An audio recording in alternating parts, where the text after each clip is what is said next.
coast to coast, tonight, Canadians rejected division and negativity. They rejected cuts and austerity, and they voted in favor of a progressive agenda and strong action on climate change.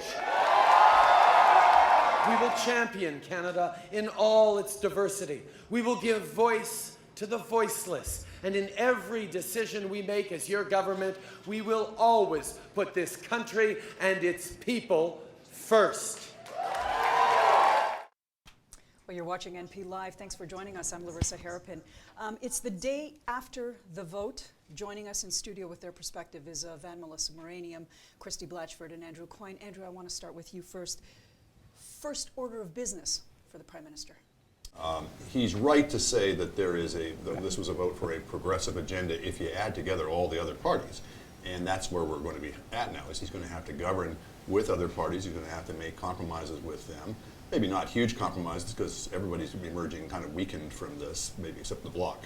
Christy, your take. Can the Trudeau government work with other parties? Oh, I'm sure. I mean, their principles are, if nothing else, elastic. So I see no difficulty with them working with any of the others, frankly. Good grief. Do they have principles? Not that I've been able to spot. And I agree with Andrew. I thought that was a very bizarre speech. It was as though nothing had changed in the world. You know, hi, I'm back. I'm sincere. Oh. A victory speech, right? I mean, it was interesting that he kind of made this out to be a victory speech when really the Liberals lost about 28 to 30 of their seats from the last time.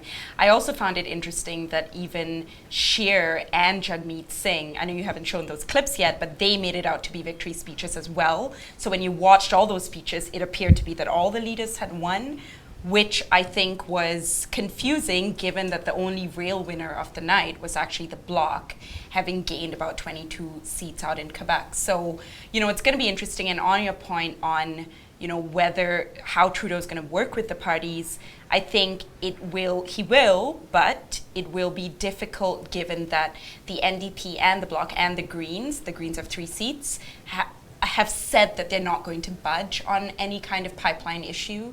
And so I think that will be the kind of the issue in which they'll all come up against each other. So we'll see how it turns out. But and we'll unpack that in just a little bit later on. Go ahead, Andrew. Just a particularly telling note that they all spoke at the same time. Maybe that was accidental. I kind of doubt it. I think there's maybe some residual bitterness from this campaign. It was a bitter campaign. It was a petty campaign on many occasions on all sides. And they may well have emerged out of this with not a lot of goodwill towards each other. But as Christy said, when power's on the line, not just the Liberals, everybody gets a bit elastic.